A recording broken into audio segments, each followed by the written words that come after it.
92 years old, still driving, and I haven't seen the inside of a hospital room since Nixon was president. No pills, no canes, no excuses. Just 5 simple habits. And nope, none of them involve drinking kale smoothies or meditating on a mountain. Stick around, and I'll tell you exactly how I pulled off this medical magic trick. Because if I can still drive my Cadillac without bumping into the neighbor's mailbox, there's hope for all of us. Now before we start, let me ask you something. When was the last time you felt really good? Not enough? It's alright. But that deep, energizing, ready to wrestle the grandkids kind of good. If it's been a while, don't worry, you're in the right place. I'm about to share the 5 habits that have kept me healthy, sharp, and behind the wheel since the 1990s. And I'm not talking about luck or good genes. My brother ate corn dogs for breakfast and couldn't climb stairs past 70.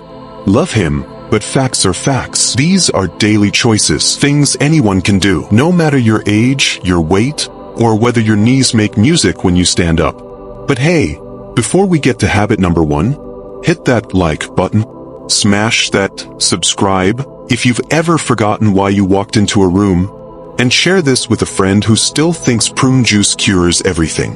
Trust me, by the end of this video, you'll be laughing, learning, and maybe even making a few changes yourself. Who am I, and why should you listen to me? Let me tell you a little about myself. I'm 92. I live in a small town in Missouri. I've driven the same car for 34 years. I haven't been hospitalized or seriously sick in over 3 decades. And I eat bacon. But don't skip this video yet. I'll explain. I'm not a doctor. I'm not a yoga master. I'm just your average, slightly cranky grandpa with a passion for staying out of the air and enjoying every single day. Now some of you might be thinking, he must be exaggerating. Nobody stays that healthy at 92. And to that I say, come visit my garage. It's spotless, and I clean it myself every Saturday while listening to Glenn Miller. I've got grandkids who say, Grandpa, you're healthier than my gym teacher. And I tell them, that's because I actually move my body and I don't drink 42-ounce sodas. So why this video? Because I've been noticing something.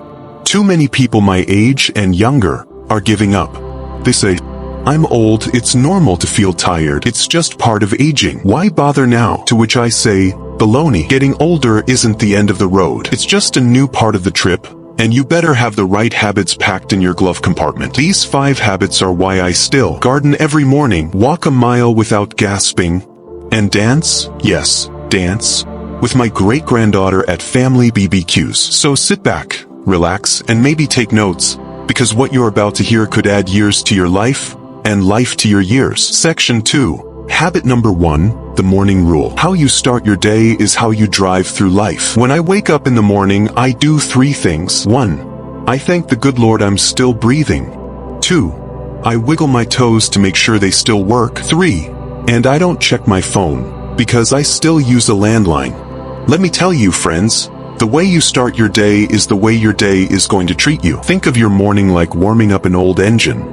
Go too fast and something might snap. Skip the warm-up and you're sputtering by noon. So here's habit number 1. I wake up the same time every day, follow a 20-minute body warm-up, and speak positivity out loud, even if it's to my cat. Part 1. Wake up the same time every day. Yes, even on Sundays. Now I know what some of you are thinking. I'm retired. Isn't the best part of retirement sleeping whenever I want? Sure. Until your body clock gets so confused, it starts thinking 2 p.m. is breakfast time and you can't sleep at night. Doctors call it circadian rhythm. I call it common sense. You don't put a turkey in the oven at midnight and expect it to be ready for lunch. Here's what waking up at the same time every day has done for me. I fall asleep faster at night, without needing that chamomile tea. My digestion is better. Am I? Maybe. But it's true. I feel awake by 8 a.m. instead of stumbling around like a confused scarecrow. Question for you. What time do you wake up every day? Drop it in the comments. Don't be shy. I want to see who the real early birds are. Part 2. My 20-minute anti-rust routine. You know how cars need a few minutes to warm up in the winter? Well, when you're 92, every morning feels like a cold engine. That's why I do this little routine every day. Rain or shine, tired or not. Here's what it looks like. 2 minutes. Breathing deep, arms up, arms down. Like I'm trying to land a plane. 3 minutes. Head, neck, shoulder rolls, slow and gentle. 5 minutes. Stretching in bed. Yes, in bed. Hamstrings, back, even fingers. 5 minutes. I walk around the house while humming. Sometimes Sinatra, sometimes polka. 5 minutes. Light chores. I make the bed. I water a plant. I sweep a spot on the porch. That's it. No gym. No sweating like a marathon runner. Just consistent, low-stress movement to tell my body, hey, we're alive and kickin'. Let's get to it. Tip: play music you love during this. The older the better. I swear Glenn Miller adds 5 years to your life. Part 3. The power of speaking out loud. This is the part people either laugh at or try once and never stop doing. I talk out loud to myself every morning. Not a crazy monologue. More like this. Today's going to be a good day. Let's move with joy. My knees hurt, but I'm grateful they still bend. And guess what? Your brain hears your voice more powerfully than it hears anyone else's. You're literally rewiring your thoughts every time you speak something kind out loud. Even if the only one listening is your cat, dog, or houseplant, do it. Bonus tip: make your morning unmissable. Want to stick to your morning routine? Add something you love. For me, it's a hot cup of coffee with real cream. Classic jazz on the record player. Reading one funny comic strip from the newspaper. Yes, I still get the paper. That tiny bit of joy keeps me showing up every morning, even if my knees sound like a percussion band. Why this habit has kept me out of the doctor's office for 30 years. Let me break it down plain and simple. Waking up at the same time, gently moving your body, and speaking positivity every morning boosts your circulation, lowers stress hormones, sharpens your thinking, keeps your immune system humming like a classic Buick. And the best part? It costs nothing. No pills, no trainers, no YouTube yoga instructors named Sky. Just you, your body, and a decision to greet the day like a champ. Your turn. Now I want to hear from you. 1. Do you have a morning routine? If so, what's in it? 2. Have you ever tried stretching in bed or talking to yourself in the morning? Drop your answers in the comments. I read them and I love hearing your stories. And hey, if this section inspired you at all, click like, so YouTube knows more folks need to hear this. Section 3. Habit number 2, food that heals, not harms. What you put in your mouth decides if you'll see 90 or just feel 90. I've eaten a lot of food in my life. Some of it delicious, some of it questionable, and some of it, well, let's just say if it had a warning label, I might have saved a hospital trip. So here's habit number 2. I eat like food is medicine, but I still enjoy every bite. Let me explain. Part 1. The hot dog incident of '89. It was a sunny Saturday in 1989. I'd just finished fixing my neighbor's lawnmower and felt like a king. So naturally, I rewarded myself with a gas station hot dog. It was grayish pink, rolling on that metal heater like it had no purpose and whispering, "Don't do it, Bob." I did it. 3 hours later, I was praying to the porcelain gods, clutching my stomach like I'd swallowed a bowling ball. Lesson learned. Your body isn't a trash can, and it never forgets what you feed it. From that day on, I changed the way I ate, without giving up joy. Part 2. The golden rules of eating after 60 and 90. Let me walk you through the rules I follow that keep my gut happy, my energy high, and my immune system sharper than my cousin Edna's tongue. Rule number 1. If it's packaged like a science experiment, I don't eat it. If I can't pronounce 3 ingredients on the label, it doesn't go on my plate. You ever try saying monosodium glutamate after 2 sips of iced tea? Good luck. Rule number 2. I cook 80% of my meals. Cooking isn't just healthier, it gives me control. Also, it's an excuse to wear an apron that says, "Kiss the chef." Rule number 3. I eat the rainbow, but not the candy kind. That means red tomatoes, beets, orange, carrots, sweet potatoes, green, spinach, peas, cucumbers, purple, eggplant, grapes. Fermented grapes count on birthdays. Rule number 4. I avoid sugar like my ex-wife avoids me. Sugar is sneaky. It's in everything from ketchup to soup. When I cut back, my joints stopped creaking, and I stopped napping like a toddler. Rule number 5. I drink water like it's a job. Hydration is the secret sauce. Your body runs better on water than on coffee, soda, or energy drinks named after jungle cats. Part 3. What I eat in a day. Yes, I still eat bacon. Breakfast. Oatmeal with a spoon of flaxseed. 1 boiled egg. Half a grapefruit. Coffee, real coffee, not that flavored stuff. Lunch. Grilled fish or beans. Mixed veggies. Small side of brown rice or whole wheat toast. Glass of water with lemon. Dinner. Chicken or lentil soup. Steamed greens. 1 square of dark chocolate. Doctor's orders? Okay, maybe mine. Snacks. supplements, apple slices with peanut butter, cheese sticks, in moderation. Calcium matters, folks. And yes, on Sundays, I allow myself 2 slices of crispy bacon. Because life without a little bacon is just cruel. Part 4. The 5 foods I credit for my Dr. Freeze streak. 1. Garlic, nature's antibiotic, keeps your heart healthy and your friends at a distance. 2. Greens, spinach, kale, arugula. Think of them as broomsticks for your insides. 3. Olive oil, liquid gold. Use it instead of butter or mystery margarine. 4. Yogurt, plain, not sugar bombs. Good gut bacteria equals strong immunity. 5. Blueberries, my secret weapon. Brain food in a bite-sized form. But I still eat dessert. Sometimes. The trick is not to ban things, it's to balance them. I'll have a slice of pie at Thanksgiving. I'll enjoy birthday cake if I'm at a party. But the next day, it's back to beans, greens, and walking like I've got purpose. You don't need a nutrition degree, just common sense. Here's the truth. Fast food wasn't made for folks over 60. Your gut slows down like your internet on a stormy night. The older we get, the more sensitive our bodies become to processed junk, sugar, salt, and grease. But the good news? Every meal is a chance to do better. Even if you've eaten hot dogs and donuts for 40 years, you can still start now. Let's talk, folks. Question time. 1. What's one food you've given up that made you feel better? 2. What's your favorite healthy snack or meal? Drop it in the comments. Your tip might help someone else, and I love reading what other folks are chewing on these days. Closing this habit with a laugh. You know you've eaten right when you don't need a nap, your pants still fit, and your grandkids say, "Wow, Grandpa's got more energy than me." So remember, eat like food is medicine. Cook more than you microwave. Hydrate like you're preparing for a marathon, even if you're just walking to the mailbox. Section 4. Habit number 3, social fitness. Why I argue with the same 3 old guys every Thursday. Laughter is cardio for the soul, and friendship is the best medicine that doesn't come in a bottle. You want to live to 92 and still be driving? You need 3 things. 1. A decent pair of walking shoes. 2. A hobby you can do sitting down. 3. And at least 2 people you can laugh with till your dentures fall out. Let me tell you about habit number 3. I never spend more than 2 days without social contact. Part 1. The deadliest disease nobody talks about, loneliness.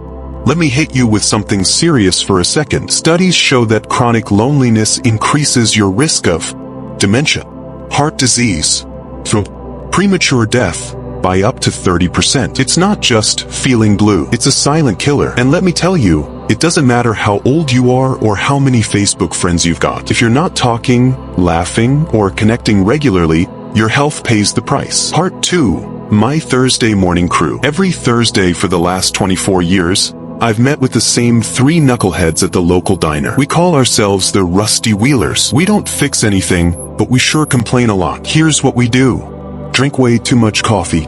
Share stories, half of which are true. Tell the same jokes we've told since Reagan was in office. Debate whether the waitress likes any of us. She doesn't. It's the highlight of my week. Part 3. The health benefits of friends who tease you. Believe it or not, scientists back me up. Social interaction boosts brain function. Use it or lose it. Immune health. Laughter reduces stress hormones. Longevity. Socially active seniors live longer. Period. Mental health. Cuts risk of depression and anxiety. Laughter literally increases circulation and lowers blood pressure. So go ahead, laugh till you snort. Your arteries will thank you. Part 4. It's not about how many friends. It's about the right kind. Look, I'm not saying you need to have 1,000 friends. I'm saying you need quality connection. Even one of the following can change your life. A weekly walking buddy. A neighbor you check on. A church group or book club. A grandchild you FaceTime every Sunday. Or a diner table full of fellow loudmouths. Warning: if your social life consists only of yelling at the TV news, it's time to widen the circle. Part 5. My simple 3-2-1 social rule for staying sharp. This is what I follow, even now at 92. 3. Meaningful conversations per week, phone, in person, or Zoom. 2. Times per week I physically meet someone for coffee, lunch, or a walk. 1. Group gathering per week, church, cards, bingo, bowling, doesn't matter what. It's like vitamins, but for your soul. Habit number 4, movement that matters. Use it or lose it. And I'm not just talking about your keys. Scene opens with our 92-year-old doing a slow but snappy twist in the kitchen while stirring soup, wearing socks and a smile. Narrator, grinning, you want the truth about aging? If you stop moving, your body assumes you're done. That's why I move every day, even if it's just to chase the dog or boogie to old Elvis tracks. Welcome to habit number 4. I move with intention every day, even when I don't feel like it. Part 1. Movement is medicine, no side effects, except maybe sore legs. Let me drop some wisdom I wish someone had shouted at me in my 50s. Exercise isn't about looking good at 92. It's about still being able to tie your own shoes, carry your own groceries, and open your own pickle jars. Every doctor I've ever had, and trust me, there've been a few, said the same thing. Motion is lotion. Here's what consistent movement protects you from. Muscle loss, a fancy term called sarcopenia, that turns you into a human breadstick. Falls and fractures, heart disease, brain fog, depression and anxiety, and yes, even early death. Part 2. What I do to keep my bones from rusting. I don't do CrossFit. I'm not flipping tires or climbing ropes. But here's my weekly movement routine. 1. Walk daily. 30 to 45 minutes a day. Around the neighborhood, grocery store, or just pacing during commercials. I aim for 6,000 steps minimum, but even 3,000 counts if I'm moving with energy. 2. Stretch like a cat. I do light stretches every morning. Helps my back, hips, and dignity when trying to stand up from a recliner. 3. Dance in my kitchen. One Elvis song a day keeps the cobwebs away. I call it my boogie and balance workout. 4. Chair workouts. If I'm tired, I sit and do leg lifts, arm circles, and pretend I'm boxing my bills. 5. Light resistance bands. Twice a week I pull rubber bands like I'm starting a lawnmower. Keeps my arms strong enough to open peanut butter jars. Part 3. You don't need a gym, just a good pair of shoes. I haven't stepped foot in a gym since 1978, and that was just to use the bathroom. You don't need fancy equipment, memberships, or leggings that cut off circulation. You need comfy sneakers, safe space to move, and music that makes you forget you're exercising. Part 4. Why most seniors stop moving, and how to beat it. Excuse number 1. I'm too old. Truth. You're not too old to move. You're too old to stop moving. Excuse number 2. I don't have energy. Truth. Movement creates energy. A short walk today equals more pep tomorrow. Excuse number 3. I have bad knees. Truth. Chair exercises, water aerobics, and gentle yoga are easier on joints than lying on the couch. Excuse number 4. I feel silly. Truth. Being able to dance at your great-grandkid's wedding is worth a little silly. Real results I've seen, not just in me. Let me tell you about my friend Doris. She's 88, had 2 hip replacements, and walks like she's late to bingo. But because she moves every single day. She says, my joints complain, but my heart throws a party. And guess what? She hasn't had a hospital visit in over 5 years. Question time. Let's get personal. 1. What's your favorite way to move your body each day? 2. When's the last time you danced like nobody was watching? Tell me in the comments. Let's share ideas and inspire others to get off the couch and into the sunshine. If you're watching and nodding along, hit that like button and help another senior know they're not alone in this movement journey. Part 5. Tiny movements, big impact. You don't need to run a marathon. You need to move with consistency and joy. Try these. March while brushing your teeth. Do heel raises while waiting for coffee. Take the stairs when you can.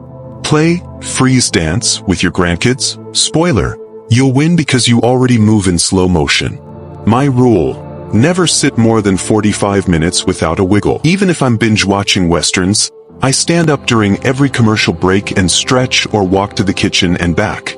It's my sneaky way of adding 2,000 steps a day without even trying. I don't exercise to get a six-pack. I do it so I can reach the 6-pack of soda on the top shelf without help. So if you're over 60 and thinking, is it too late for me? Move what you can, when you can, how you can, and I promise, your future self will thank you every time you tie your own shoes. Section 6. Habit number 5. Purposeful living.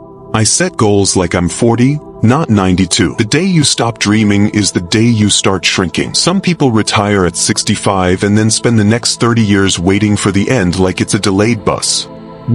I booked my first cruise at 87, just to prove I wasn't done collecting passport stamps or stories. This brings us to habit number 5.